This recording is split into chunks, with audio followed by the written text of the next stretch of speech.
We do see a lot of kiddos that will have late practices that won't get home until 9 or 10 p.m. even, and they haven't been eating, they've been burning calories, they've been active, and they come home starving, and it's late, and you don't want to eat super late either. So prioritizing a nutritious snack before your activities, then a lighter balanced meal afterwards. But protect the sleep as best you can by simplifying routines on those late nights, and keep weekends consistent to avoid that drift. Welcome to DCSD Notebook's Parent University Podcast Edition, where we explore the topics that matter most to our families, students, and school community. I'm your host, Amy Pfister, DCSD's Community Relations Coordinator, and today we're diving into an issue that affects every child's ability to learn, grow, and thrive: healthy sleep and eating habits. Joining us today is our very special guest, Dr. Matt Hadeed, who's the chair of pediatrics at HCA HealthONE Sky Ridge, our Parent University sponsor. Dr. Hadeed is a leader in pediatric health and development and has worked with countless families to help build routines that support children's physical and emotional well-being. In this episode, we're going to talk about what kids really need when it comes to sleep, nutrition, and daily habits, and how parents can set their kiddos up for success both in and out of the classroom. Whether you're navigating picky eating, bedtime battles, or just want to make healthier choices as a family, this conversation is full of practical, science-backed guidance. So let's get started. Dr. Hadeed, welcome to the show. Thanks for having me. Appreciate it. You're a past Parent University, repeat Parent University participant. Thanks for being back with us. Healthy sleep habits and eating. Why are sleep and nutrition so critical for school-aged children? Yeah, it's a huge topic right now. And, there's a lot of developmental pediatricians, nutritionists, lots of people out there that are kind of diving into a lot of these topics. But, in general, sleep and nutrition fuel the two things kids do most at this age, which is grow and learn. Adequate sleep supports memory, emotional regulation, immune function, and physical development. Balanced nutrition stabilizes energy, supports brain development, helps prevent chronic health issues, and together they directly influence school performance, behavioral, and overall well-being. So it's really, you need both of those things to thrive in school. Especially at this age. Absolutely. Is there an age that you see the need more? Or, as a pediatric doctor, what are you seeing? Every age has its challenges, and, even newborns have, there's challenges in that regard, but all the way up to adolescence, we see huge swings in not only what kids require, but also what's going to help them thrive and what deficiencies really affect them at different ages. So, every age from birth to 18, even into adulthood, we notice big changes with that. Yeah, I'm sure. We'll kind of separate them because I think sleep is very different from nutrition, but the two do kind of go hand in hand. Mm-hmm. Kicking it off with sleep, how much sleep would you say? And I'm sure that that's difficult. We serve K through 12. Those are very different stages in life. Mm-hmm. But school-age kiddos at the different levels, how much sleep do they really need? Yeah. Generally, most elementary kids need 9 to 12 hours of sleep every night. Middle school-age kids, probably 8 to 10 hours. And then high school kids, at least 8 hours, ideally. Your sleep needs decrease slowly with age, but still remain higher than what most families realize. Yeah, that's a lot. 9 to 12 hours. That's absolutely. That's half your day. Exactly. Yeah. What would you say are some of the most common sleep challenges you're seeing? Yeah, difficulty winding down, delayed bedtimes due to screens or activities, nighttime anxiety, inconsistent routines, and then there's early wake times linked to, school schedules. You touched on that, technology. It's hard to escape. It's often blamed for sleep issues. How much of an impact do screens actually have? Yeah, they can have a huge impact. Screens delay melatonin release, which is that hormone in the brain that makes you sleepy, and it can stimulate your brain. So, they're one of the biggest contributors to late bedtimes. I usually tell our families that I recommend keeping screens out of the bedrooms, turning them off at least 60 minutes before lights out. Easier said than done, totally. I'm sure. Absolutely. We're all guilty of it, even as adults. So true. It's hard. It's so hard to establish those boundaries personally, and then as a parent, absolutely create that. Do you see any difference in that with different ages that kiddos are? Is it just universal? 60 minutes is the... I would say pretty universal. Younger kids should have limited screen time, period. It's hard these days with how, especially since COVID, a lot of education has shifted towards using tech. Instead of reading out of books and texts, their school and homework is online. And so if kids are doing homework late, that's also going to, have detriment to their sleep routine and hygiene. But generally, for high school kids, we say 60 minutes.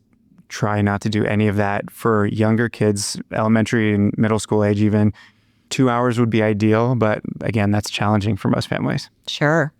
Do you have some advice that you could suggest for a family who's trying to establish a better bedtime routine? Consistency is the backbone. So, same steps, same time every night. Start, dimming the lights, wind down in a quiet, space, avoid stimulating activities, aim for a predictable sequence like bath or shower, pajamas, reading books, whatever you kind of want to do as a family routine, and then lights out. But all of those steps should ideally avoid screens. Sure. And keep it consistent. Consistency is huge. Absolutely. That's a great tip. Because we are in the education realm, as are you, to a degree, how does inadequate sleep affect learning, moods, and possible potential behavior in the classroom? Yeah, kids who are sleep deprived struggle with attention, impulse control, memory consolidation, and emotional regulation. It often shows up as irritability, hyperactivity, or behavior problems that are actually just fatigue. That makes sense. Are there any telltale signs that parents might be able to look for that could indicate that there's a sleep disorder or some issues, with their kiddos struggling on the sleep front? Yeah, absolutely. Generally, loud snoring, pauses in breathing, frequent nighttime awakenings, bedwetting after years of dryness, persistent daytime sleepiness, morning headaches, behavioral changes, all of those things can signal something more serious beyond your routine bedtime pushback. And those should prompt at least a call or a visit to your pediatrician to talk about it. So keep an eye if you see, some changes in your kiddo or you're noticing some things, reach out to your child's pediatrician. It's always a good idea to talk to your pediatrician, even if those issues you're dealing with are just routine, normal, pushback that kids are having. It's better to talk about it and make sure that that's what's going on rather than an underlying medical condition that could be presenting itself at adolescence. Just out of curiosity, do you receive, as a pediatrician, a lot of those types of calls or questions from parents? I used to a lot when I worked in the clinics. Now being more in the hospital role, we deal with a lot more acute care, sicker kiddos. But I can tell you from old families that I used to take care of, families and friends that I have personally, we get questions all the time on this sort of stuff. That makes sense. Honestly, encouraging to hear that families do reach out about questions like that, that it really is meant to be that partnership between the family. Absolutely. And when you dive into it, really, families know the answers. It's just implementing them. That's the challenging part. Sure. And having that reinforcement of, it's intuitive. I knew as a parent. Yeah. Mm-hmm. Well, that's really encouraging that parents are doing that. I want to shift over to, because they do kind of go hand in hand, but are independent, healthy eating. What might a day of balanced eating look like for an elementary or middle school kiddo? Regular meals and snacks that include protein, whole grains, fruits, vegetables, and healthy fats. Generally, think protein-rich breakfast, balanced lunch, fruit or veggie-based snack, and then a dinner that includes lean protein, whole grains, and produce of some sort. And if you have a kiddo who is a little more on the picky side, how would you encourage a parent to, try something new or get a little out of their comfort zone? Offer variety. Model adventurous eating yourselves. Avoid pressure. That's a big thing too. Use the parent provides, child decides framework. We often try to push so much. And, even for toddlers, what we tell families is kids will play with one meal, pick at one meal, and eat one meal. And you just have to know that they're getting adequate nutrition, but you can't force them and avoid that pressure. But just provide it and they'll decide when they're hungry and if they're going to eat. You pick what's served and they pick what they're going to consume. Repeated gentle exposures work better than having battles. The battle. That's fun. Is there space in, healthy eating for the fun stuff? Like, the treats, the Starbucks, I've got a 13-year-old in my house, big fan of Starbucks. Absolutely. And we don't say you can't have certain things, but moderation is huge. And what a lot of people do, and I'm guilty of, having toddlers myself, is using treats as rewards. And, if you really dive into the developmental pediatric brain and how they're creating these sort of like adaptive behaviors to certain things, if you're constantly using food as a reward, they're going to be seeing that and then developing unhealthy relationships with those types of things.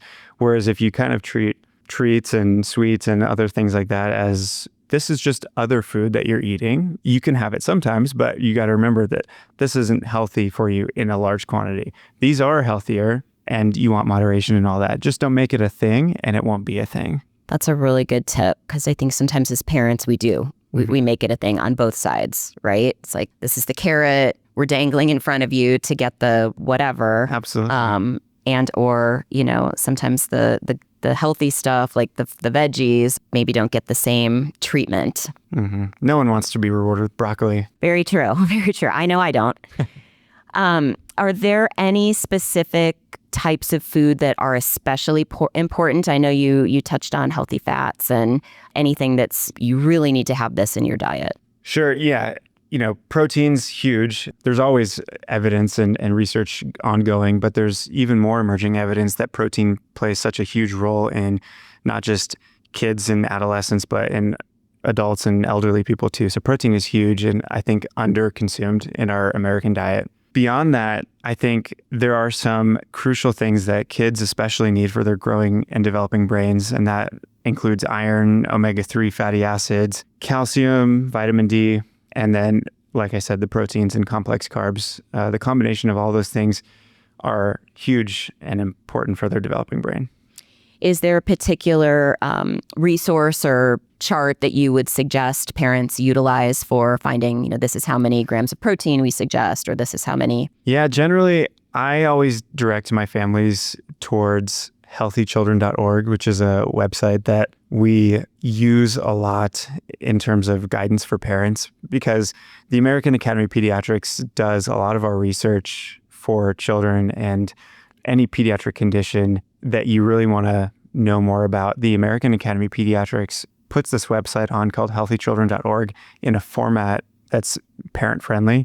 And so they have everything from sleep, nutrition, developmental milestones, things to look out for in terms of like high-risk behaviors or, how to talk to your teenagers about things that maybe are awkward and stuff like that. Healthychildren.org is a great resource in general, but they do have awesome resources for nutrition. That's great. And we will link that in the show notes for this so that families can have access to that, because I feel it sounds all-encompassing.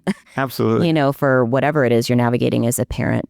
And it's all based on sponsored research from the American Academy of Pediatrics. So it's everything in there is data-driven, which is awesome. That's great. Yes, we will. It's how helpful for parents to have a one-stop shop resource for all the things. Great. What would you say are some of the biggest challenges you're seeing as related to kids' healthy eating, during the school year? I would say one of the biggest things is early school times and late bedtimes. Kids are waking up late because they're going to bed late, which means they're skipping breakfast a lot of the time. And that first meal of the day is important for regulating their blood sugars and kickstarting their metabolism. And so when kids are often skipping breakfast, they're crashing early on. They're having big swings in their blood sugars, which is creating irritability and all sorts of impulse control issues. So I think that's one of the biggest things we see in general is just not enough time. And a lot of that is due to late bedtimes and late wake-ups. So go to bed early, get up early if you need to, but have breakfast. if you can. And even taking something on the go, it's better than nothing. Something, I tell families to have some grab and go items that are healthy that they can get from anywhere, grocery store, and just have them in the house. For the mornings that you wake up with enough time, have a good breakfast. For the mornings you don't, which will happen, have something that you can grab and go. But totally skipping breakfast is going to be super detrimental to their learning. Yeah, it's hard. Like I said, I have a 13-year-old and she's eating her breakfast on the bus most days. And long as she eats it, she gets that in. But yeah, it's not easy. Yeah, thank you for that. Now kind of shifting a little bit, but pairing the two together, sleep and nutrition, how closely linked are both of those things, would you say, to academic performance as a student and emotional regulation? Yeah, very closely. Sleep supports attention, problem solving, and memory. Nutrition stabilizes blood sugar and energy levels, and together they shape mood, behavior, learning capacity throughout the day. So they're married. Absolutely. What about hydration and water and making sure that you're adequately, having access to that? Yeah, hydration affects concentration and mood, and consistent meals prevent those energy crashes and help regulate your metabolism and appetite throughout the day.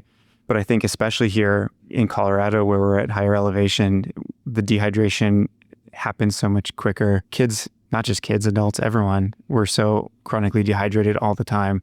But hydration is hugely important. So everything's related. Absolutely. What advice do you have for parents of kiddos, because you touched on hydration a little bit, a lot of kiddos involved in sports, after school activities, who may have late practices or irregular meal times. Are there any suggestions you have for those families to kind of, it's never going to be perfect, but here's a little bit of advice that we can give you to kind of regulate things on your end?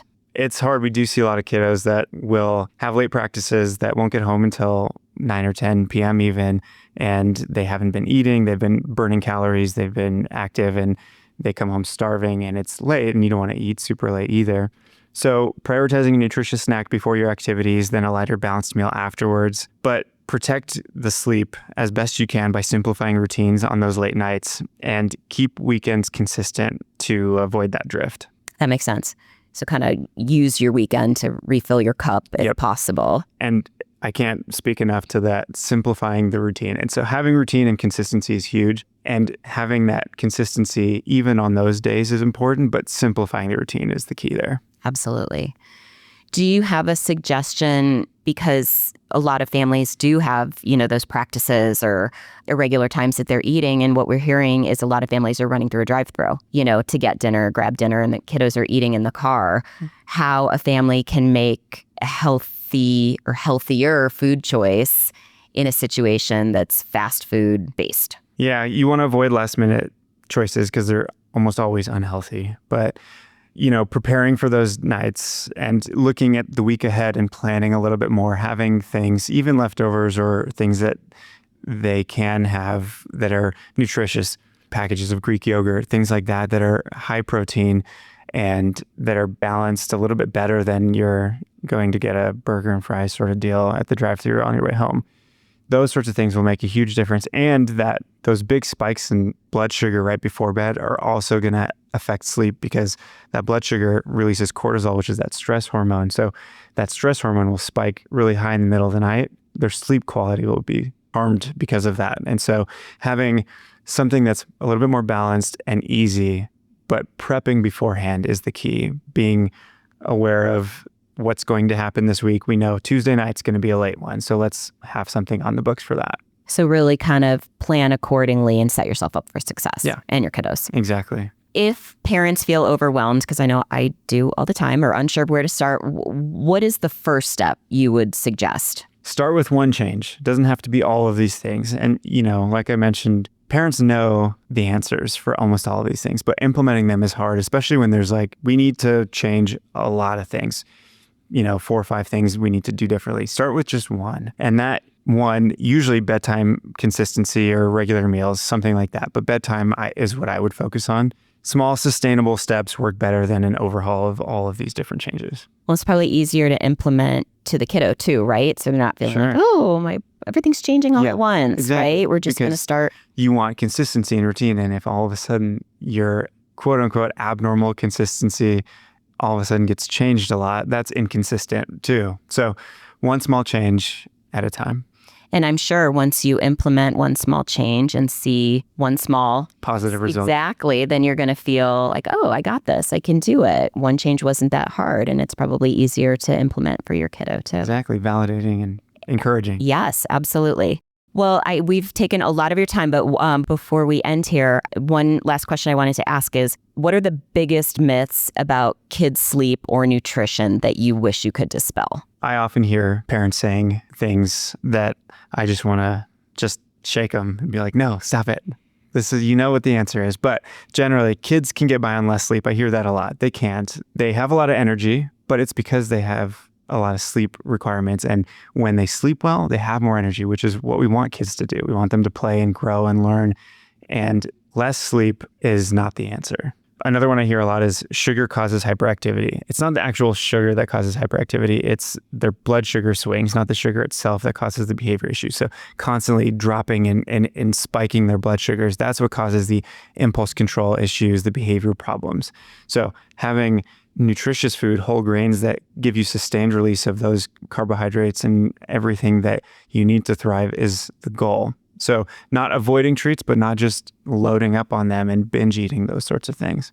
And then one of the other ones I hear a lot is, they'll grow out of their picky eating habits, but only consistent exposure changes habits. They're not just going to randomly grow out of it. I've had adult friends that don't eat any vegetables because they never had to when they were kids. So those are ones. So interesting. Yeah. I mean, you hear it all the time. They just, they'll only eat the dino chicken nuggets. Well, if that's all they're being exposed to, that's all they're going to eat. So you we as parents really have to step into that role and do the hard things. Yeah. You're not there to be their friend. You're there to help guide their health trajectory for a better adulthood. Absolutely. So what I'm hearing from you, kids need sleep.